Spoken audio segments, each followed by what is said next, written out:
എൻ്റെ പ്രിയ ദൈവമക്കളെ, ഇന്ന് നമുക്ക് യേശു തൻ്റെ കുരിശീകരണത്തിൻ്റെ അന്തിമ നിമിഷത്തിൽ എന്തു പറയുന്നുവെന്ന് യോഹന്നാൻ്റെ സുവിശേഷം 19:30 ശ്രവിക്കാം.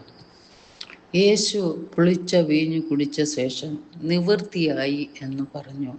തല ചായ്ച്ചു ആത്മാവിനെ ഏൽപ്പിച്ചു കൊടുത്തു. ഈ വാക്യം യേശുവിൻ്റെ കുരിശിലെ മരണത്തിൻ്റെ നിമിഷം പകർത്തുന്നു. അവിടെ തൻ്റെ ദൗത്യം പൂർത്തിയായി. മനുഷ്യരാശിയുടെ പാപത്തിനായുള്ള അവൻ്റെ ത്യാഗം പൂർത്തീകരിച്ചു എന്ന് അവൻ പ്രഖ്യാപിക്കുന്നു. അത് പൂർത്തിയായ എന്ന പ്രയോഗം പിതാവ് അവന് നൽകിയ ജോലിയുടെ പൂർത്തീകരണത്തെ സൂചിപ്പിക്കുന്നു. യേശുവിൻ്റെ ക്രൂശിലെ അവസാന നിമിഷങ്ങൾ വിവരിക്കുന്ന പാഷൻ ആഖ്യാനത്തിൻ്റെ ഭാഗമാണിത്. യേശുവിൻ്റെ ദൈവത്വത്തെയും ദൗത്യത്തെയും കേന്ദ്രീകരിക്കുന്നു. യേശുവിനെ ശാരീരികമായി പീഡിപ്പിക്കുകയും പരിഹസിക്കുകയും തിരസ്കരിക്കുകയും ചെയ്തതിന് ശേഷമാണ് ഇത് സംഭവിക്കുന്നത്. അവൻ ഇപ്പോൾ ക്രൂശിൽ തൂങ്ങിക്കിടക്കുന്നു, അസഹനീയമായ വേദന സഹിക്കുന്നു. ഈ അവസാന വാക്കുകൾ പറയുന്നതിനു മുമ്പ് അവന് പുളിച്ച വീഞ്ഞ് കൊടുക്കുന്നു.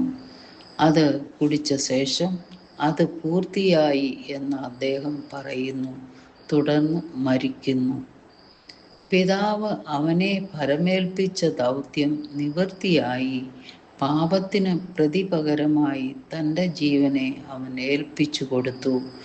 വീണ്ടെടുപ്പിനും പാപത്തിൻ്റെ പ്രായശ്ചിത്തിനും ആയിട്ടുള്ള പ്രവൃത്തിയായിരുന്നു അത്. ഇത് പറയുമ്പോൾ അവൻ മരിച്ചിട്ടില്ല. എങ്കിലും അവൻ്റെ മരണ അടക്ക പുനരുത്ഥാനങ്ങൾ ഇവ നിവർത്തിക്കപ്പെട്ടതുപോലെയാണ് ഇവിടെ പറയുന്നത്. അതുകൊണ്ട് പാപികൾക്ക് രക്ഷാമാർഗം തയ്യാറാക്കിയിരിക്കുന്നതായി ക്രിസ്തു പറഞ്ഞു.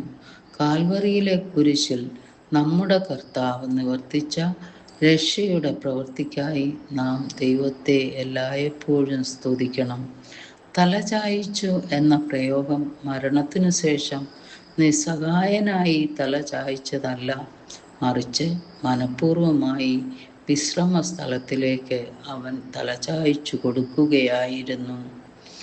ആത്മാവിനെ ഏൽപ്പിച്ചു കൊടുത്തു എന്ന് പറഞ്ഞിരിക്കൊണ്ട് തൻ്റെ മരണം സ്വമനസ്സാലെ ഉള്ളതായിരുന്നു എന്ന് വ്യക്തം. തൻ്റെ മരണസമയം അവൻ നിശ്ചയിച്ചു കഴിഞ്ഞിരുന്നു. തൻ്റെ സകലവിധമായ കഴിവുകളുടെയും നിയന്ത്രണത്തിൽ അവൻ തൻ്റെ ആത്മാവിനെ ഏൽപ്പിച്ചു കൊടുത്തു. ഒരു സാധാരണ മനുഷ്യന് ഒരിക്കലും ചെയ്യുവാൻ കഴിയാത്ത പ്രവൃത്തി.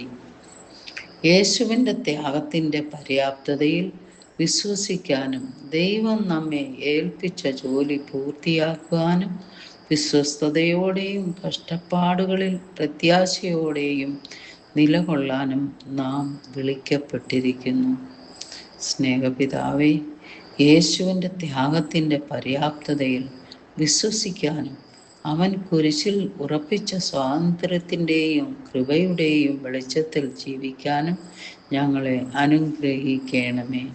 യേശുവിൻ്റെ നാമത്തിൽ തന്നെ അപേക്ഷിക്കുന്നു, കേൾക്കണമേ. ആമേൻ. യേശുവിൻ നാമത്തിൽ.